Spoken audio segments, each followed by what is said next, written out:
Entrepreneurs are a rare breed. We have a lot of opportunities. Some go well, some don't. We have a lot of decisions to make. Should we partner? Should we not? Should we get our family involved? Should we change our business tactics and the plan that we're attempting to pursue for our business? Those are the questions that we're going to ask with today's guest, Chelsea Cohan. I hope you guys like this episode. Stay tuned.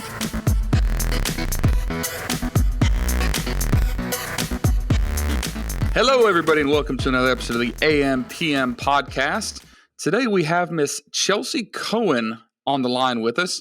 Chelsea's been kind of cruising around the e-commerce entrepreneurial space for a number of years, and she's actually gotten involved in some stuff that she probably never thought she would have been involved with. And that's what we're going to talk about today. We're going to talk about kind of how entrepreneurs sometimes shift. Maybe they don't shift and need to shift, and how small circumstances can lead to big opportunities. So Chelsea, if you would, give like a brief introduction of your entrance into like the e-commerce space. When did that happen and how did that start? Sure. Yeah, that was about 2014.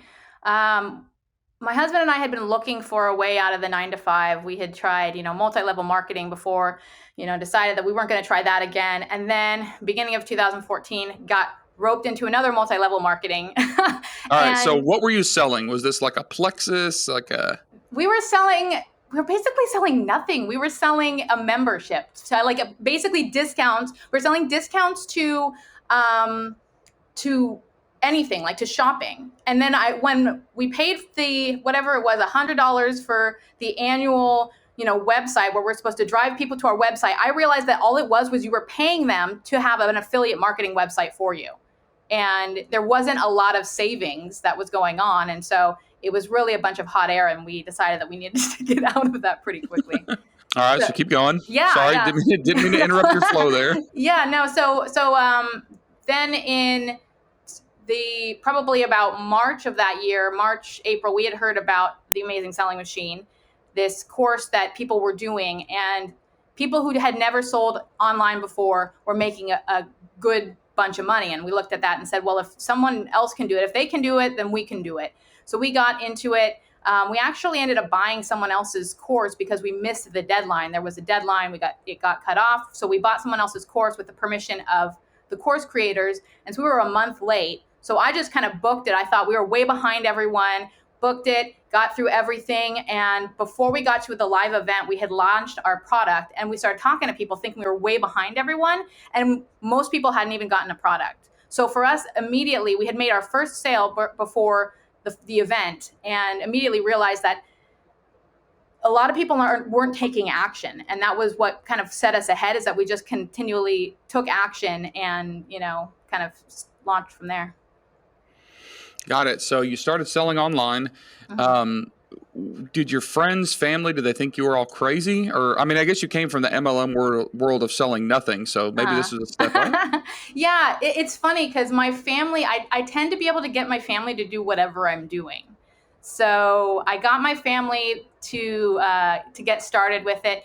None of them really became successful.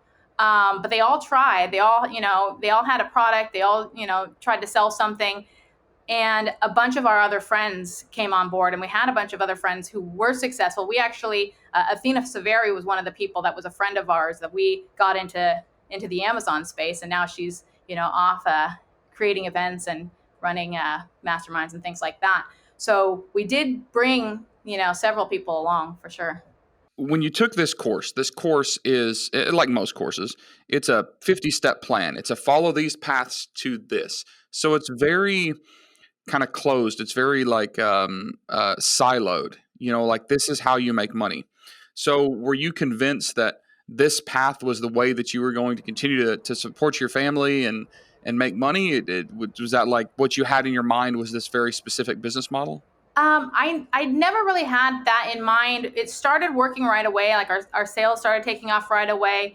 Our product became a bestseller, and we were able to quit our jobs probably more quickly than we should have.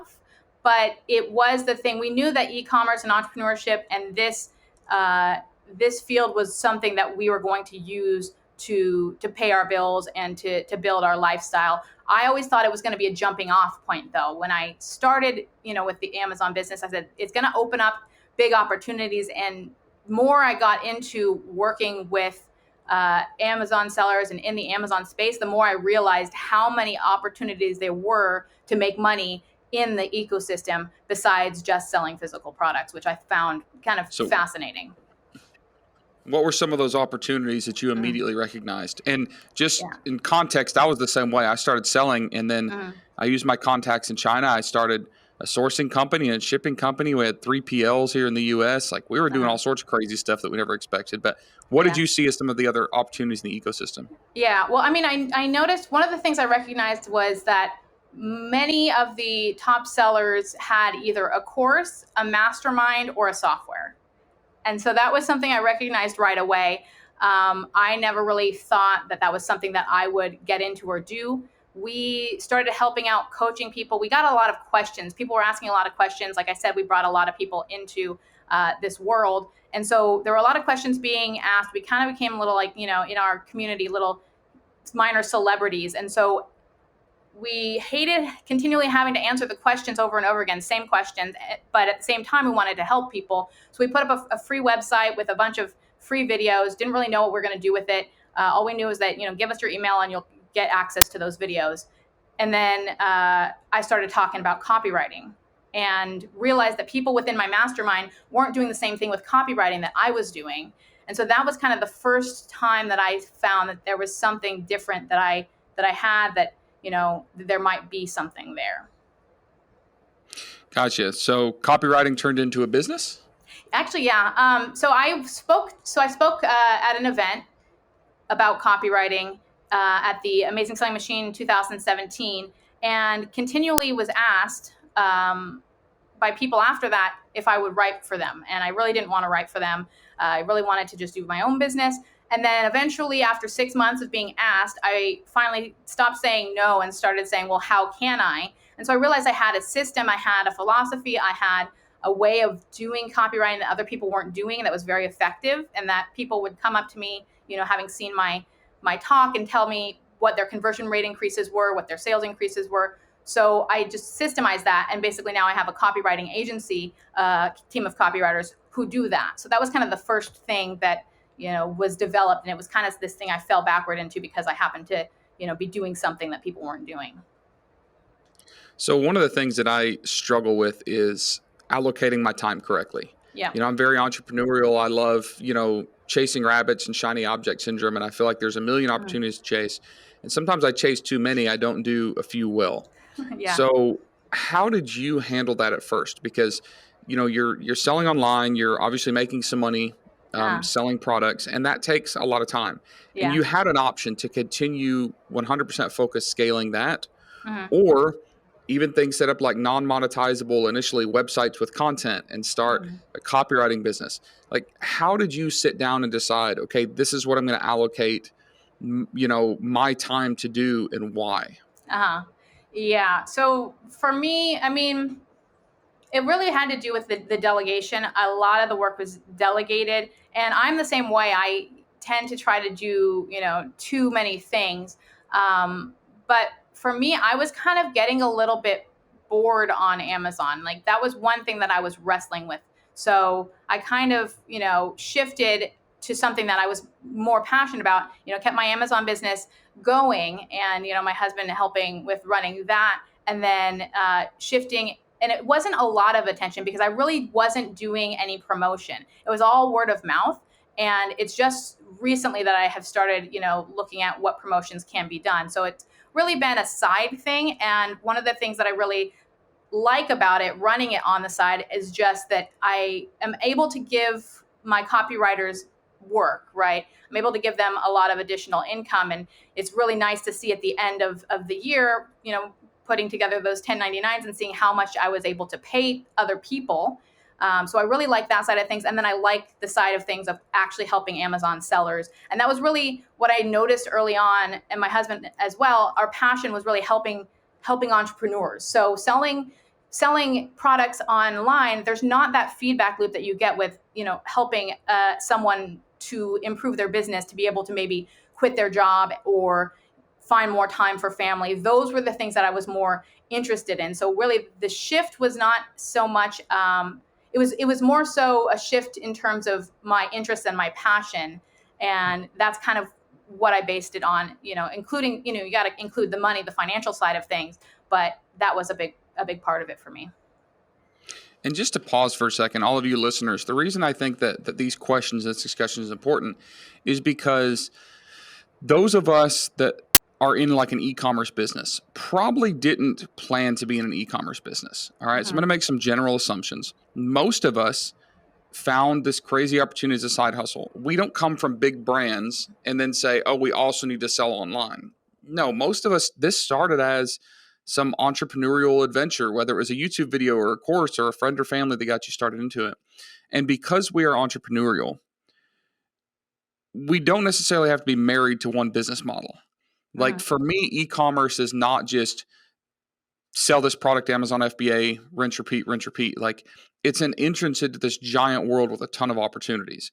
And if you are listening to this podcast right now, you probably are very entrepreneurial. You're spending time to learn, like you're trying to digest information. So I am making some assumptions, and keep following my train of questions here, because I think that the questions I'm asking are very, very relevant, very important for all of you that are listening in determining what our priority should be, with the understanding that that priority is flexible, right? And that we will probably at some point change our priorities. Even the OGs in the space, like we were talking about my partner Norm Farrar a minute ago. Yep. He's been involved in e-commerce for 20 years, and Kevin King and Steve Simonson, but they've constantly changed and done different things throughout that journey. So let's continue. So we've got Chelsea and Ari, selling online.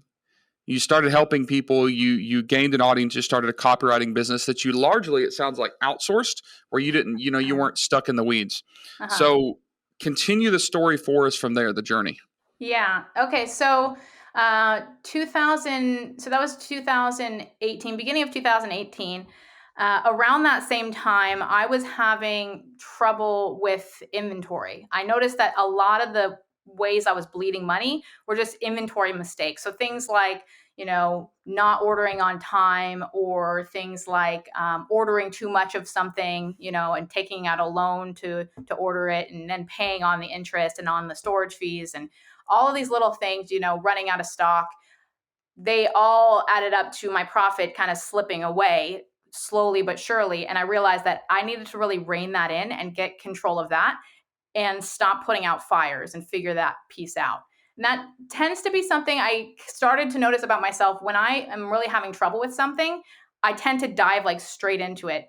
Taxes. And when way early on in my life as, I guess, an adult, I was terrified of taxes. And so I was terrified of success, because I was afraid I was going to make a bunch of money and then I was going to, owe a bunch of taxes. So I went and worked at an accounting firm and I learned all about taxes. And so now I know about taxes and it's not a scary thing anymore. And that's kind of what my approach to inventory was I dove into it and figured out, okay, what do I need to do? Tried a bunch of different softwares. Nothing was really working for me. It was kind of this, we've got the secret algorithm. We're not going to tell you what it is, but we've got the secret algorithm and you guys just trust the numbers. The numbers would work for one SKU, wouldn't work for another SKU. And so I just decided I needed to figure out how to build this. I asked someone who had a software already. They didn't really want to go in that direction. And so I basically said, well, I'm going to have to find somebody. And had no idea, never touched software before, never done any of that.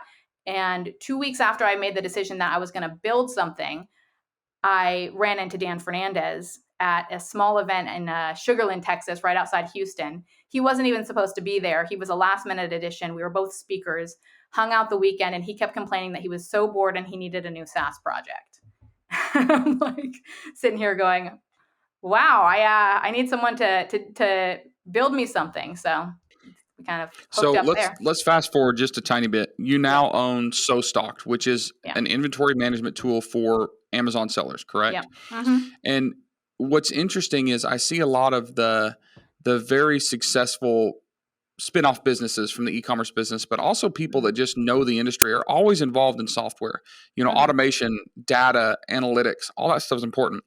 But I couldn't tell you how to even begin to build some sort of tech product or project. I mean, Yeah. I'm completely clueless when it comes to that. Yeah. So that was going to be my questions is how did you do that? And it sounds like you found the right guy. You found someone that knew the tech side and you plugged him in with the need. So Yeah. walk me through the process of how that conversation starts. Hey, Dan, Yeah. I have an idea. Can you build this? Yeah. Well, first of all, I mean, it started over lunch and drinks, and we were kind of like we were hanging out with Elena Saris. She's the one who brought him, and we were all just hanging out. And it was an interesting event. Great event. It was a bunch of different types of selling on Amazon. So there were times where we would just kind of step out when, say, the drop shipper was talking or something like that. So it was definitely this 2 days, very small, contained event, and we were basically all hanging out together. And so that was kind of the start of it, was just building a good rapport.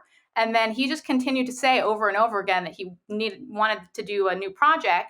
And we mentioned it, and he kind of like, yeah, the whole thing. And finally, I was talking to Ari, and Ari, bless him, I was like, look, I don't think he's interested. And he went back there at the end. It was like one of the last speakers. He went back to Dan. He's like, look, she really wants to build this with you. And that was the difference, is that he thought I wanted him to build it so that I could have it. And he had no idea about, how Amazon worked and all that, but he didn't realize that I wanted to partner with him. And so it was just a little bit of, we planted the seed, and then it was a little bit of follow-up. It was probably 2 months of follow-up where I finally nailed him down, and we got on a phone call, and he was like, yes, let's do this. So that was kind of how that went. It was just a matter of convincing him, that we were the right people, we told him a little bit about how we had, spoken on various different stages. We'd been on various different podcasts, and, we had a network. So we had something to build on, and we knew how we wanted to build it. Do you think, just gut instinct, not talking about yourself specifically, but in this Mm-hmm. space, do you think that there is a lot more potential for success when people partner with people that kind of make up for their deficiencies or are strong in a way that they're not? Do you think Mm-hmm. that's the way to go? I do. I think you need to be able to read people well. I think there are some people that, get into hot water because they don't read people well. And sometimes you're too eager about the idea that you don't really read the person. And we've done that before, where we, started getting into a particular product line with someone we met, and you need to know when to cut it off. You need to know, when it's not working out. And so, with that particular relationship, we were continually, there was an ethical point that was out. And so we basically, after a couple of times of trying to press the issue, realized that our ethics levels were different, and they had a different set of ethics than we did. And so we basically split. So you need to be able to read the person, and know when to call it quits. But I know that SoStock wouldn't be here if I hadn't found the right person. I would not have gone out and found a developer, and the developer probably I would not be able to see and understand what they were doing, and all of that. So it really was finding someone who I could partner with, who already had the team in place. They've been working with their development team for 10 plus years. They've already had a successful business in Thomason, and so finding that right person, it opens up huge opportunities. And I feel the same way with my lead copywriter. If I didn't have my lead copywriter, I wouldn't have the copywriting business that I have. So you've had some business partnerships that didn't go well prior to this. Is that what I just heard? Mm-hmm. That's right.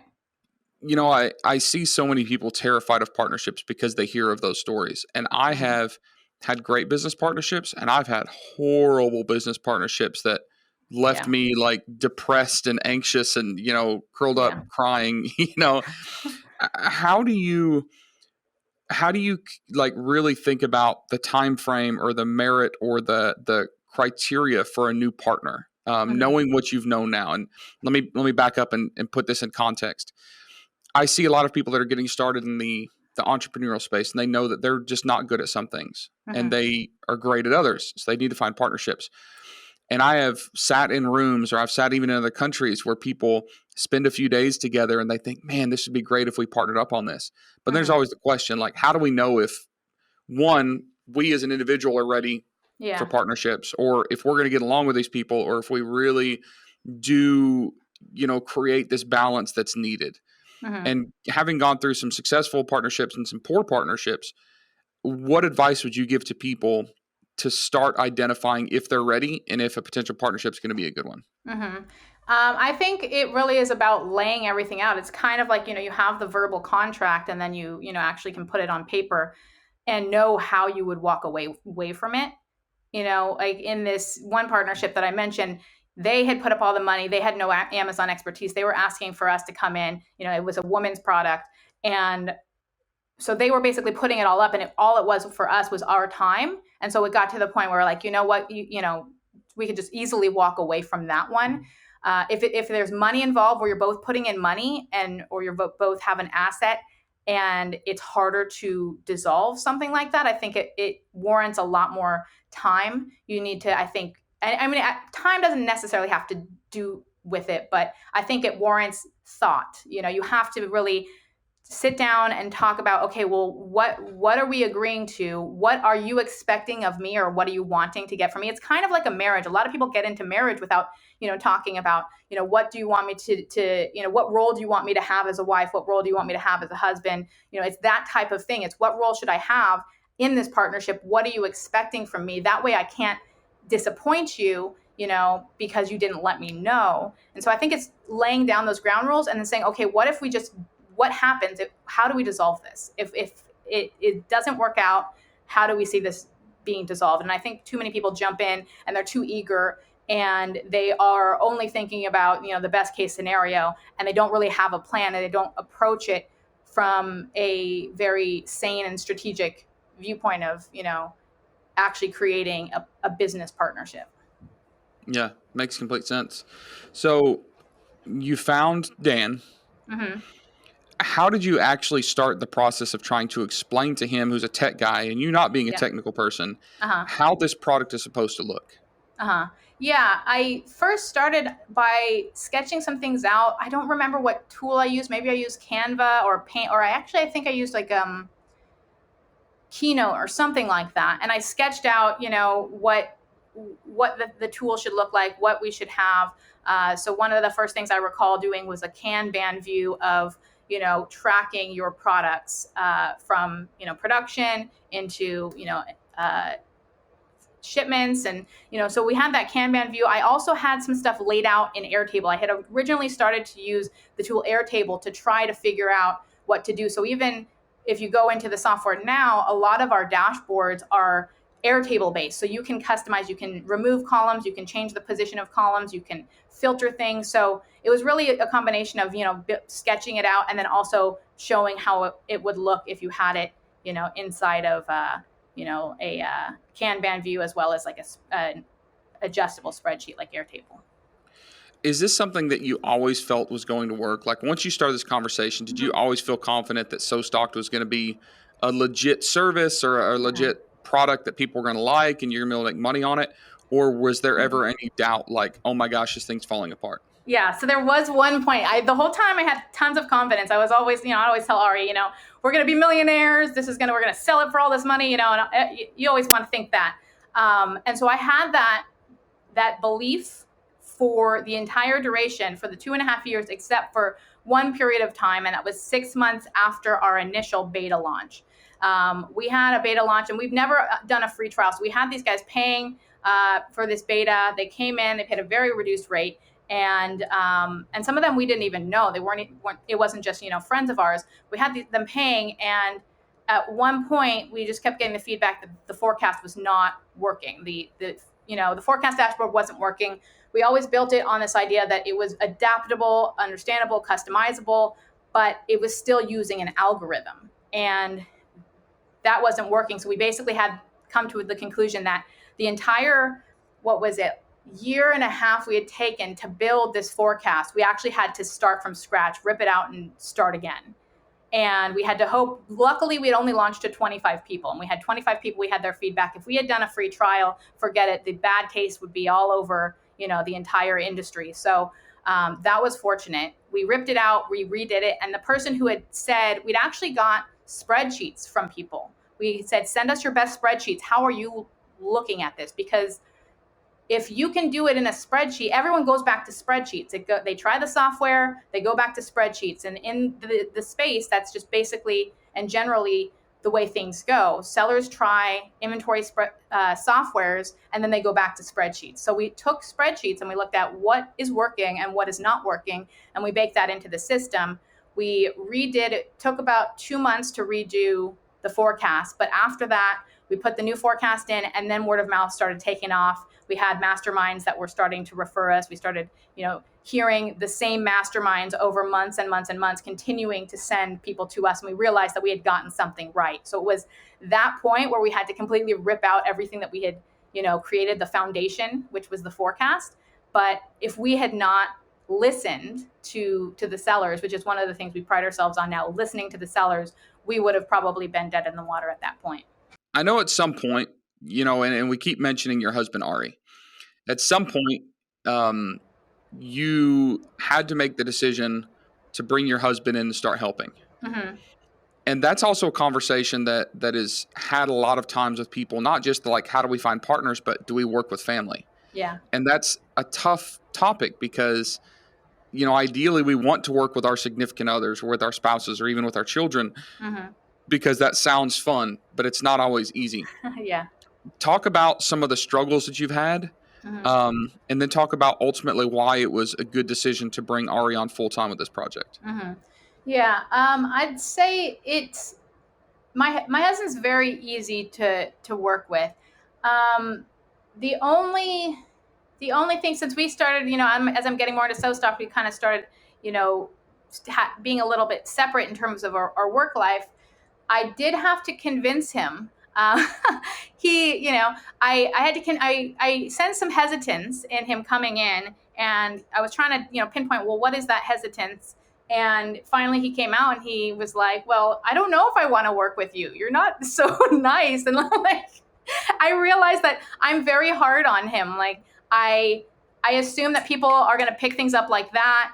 And, I've been living with the software for 2.5 years. And so I had to realize that I have to be more patient, because it is your significant other. You often aren't as patient as you are with somebody else. So that, to me, I had to be cautious of that and realize that was his main concern. That, and he also likes to be able to get out of the house, and he was afraid that he was going to be so busy that he wouldn't be able to get out of the because I don't get out of the house. It's like I'm really busy, but so those are some things, is just to figure out what are those concerns. If you have to be willing to be honest and to be able to accept those answers and not get upset at hearing another person's, opinion or viewpoint, and to him, he was afraid to tell me that he thought I was mean to him. Got it. So you started off MLM, started selling a little bit online, figured out other opportunities, went through some potentially bad situations, started one company, started a second company that's still operating right now. Yeah. And you still sell online right now, correct? Mm-hmm. Yep. Yeah. So you're in a position that a lot of us end up in where we have a lot of irons in the fire. Yeah. How do you balance your time based on prioritization of opportunities? Mm-hmm. Yeah. It is definitely a balancing act. There's the right now income, and then the potential, big income down the road. And so that's been, for me, a big balancing act. I've had to get better at training people.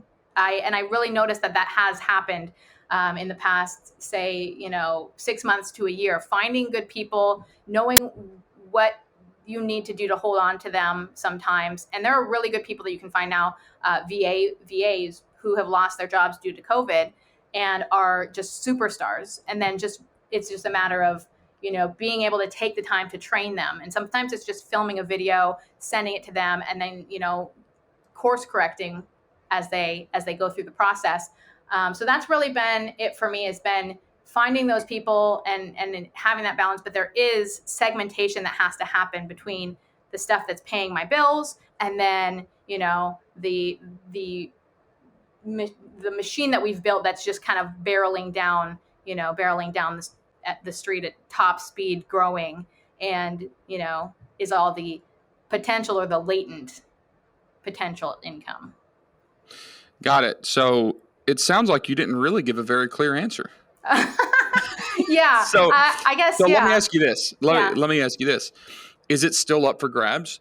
Are you still consistently reevaluating this and determining like what should be my focus? What else is out Mhm. there? What do I need to dump? What do I need to invest in more? Mhm. I mean, is that like an ongoing thing in your mind? Yeah, I mean, for me, So Stocked is the number one for me, but especially because I have business partners. My other businesses, my partner is my husband, so he's in for whatever we do. But when you have business partners, you have a I feel like I've got a duty to them to be able to make this successful. We've all bootstrapped, this company, and we've put, years and money into this. So I feel like that's got to be one of the first priorities. Also, as we bring people into the software, there are hundreds of people that then rely on us to improve it, to make it better, to make sure they know how to use it, and all of that. So that's become the biggest priority.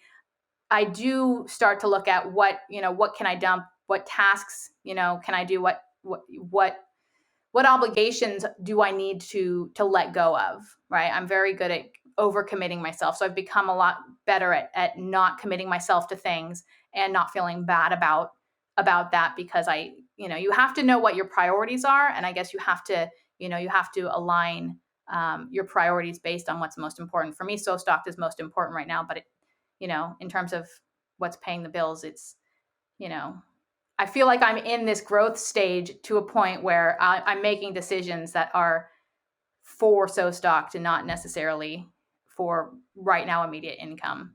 But it's kind of the long game. So you said something that struck a nerve with me, and it Mm-hmm. was talking about others relying on you, Mm-hmm. right? So you've got partners, you've got employees, you've got users whose businesses in one facet is relying on your software. Yeah. Does that stress you out? Because when we think about like the freedom of being entrepreneurial, ideally it's the freedom of we can move, we can change, we can drop something if we want to. So you're sitting here telling me, hey, I have to analyze what I should dump from my life. But you're also telling me the way I just perceived what you said is I have this thing riding on my shoulders, and if it gets screwed up, everybody gets hurt.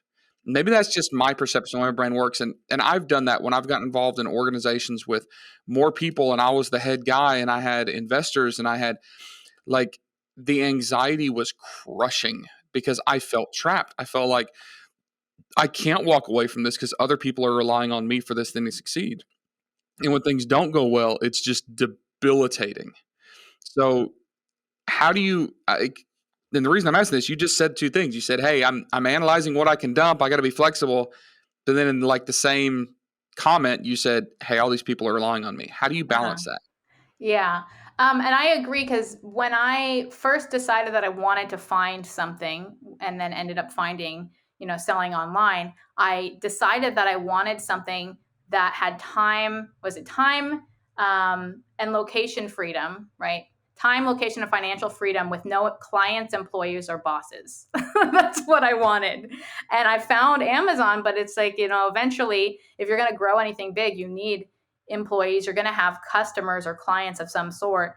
And your partner's not really a boss, but you do definitely, there are some things You you have have to to answer weigh. to them. You're held Yeah. accountable. Exactly. Yeah. So the thing that I have realized, because that was I had decided that in like 2014. The thing that I realized is that there's that cheesy saying, if you want to go fast, go alone. If you want to go far, go with, find people, or whatever that saying is. And it's kind of true. I wouldn't be able to build what I have built if I didn't have people. And I tried to stay small for too long and just continue to drown. And so it's when I start bringing people on that I start to be able to breathe a little bit.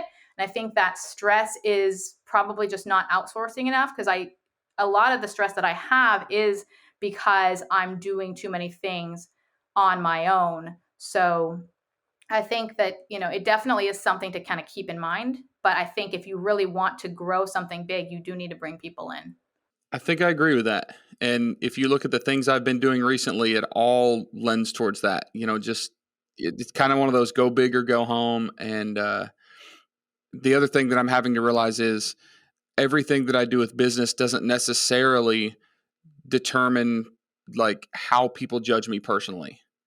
Right? Like some things are just business deals. That's just what they are. And sometimes, things don't always work. I don't have to take full responsibility and accountability, and not for the things that I say I'm going to do, but if I take on a business partner, we try something and it doesn't work, it doesn't mean it's necessarily my fault. Like we have to distance ourselves a little bit from our decisions. So I think your story is very intriguing, and I think your story could represent a lot of people in the Mhm. e-commerce entrepreneurial space.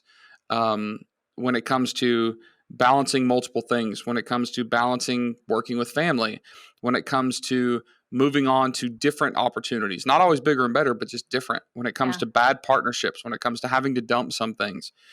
Um, and a lot of what we've talked about has been a little bit scary.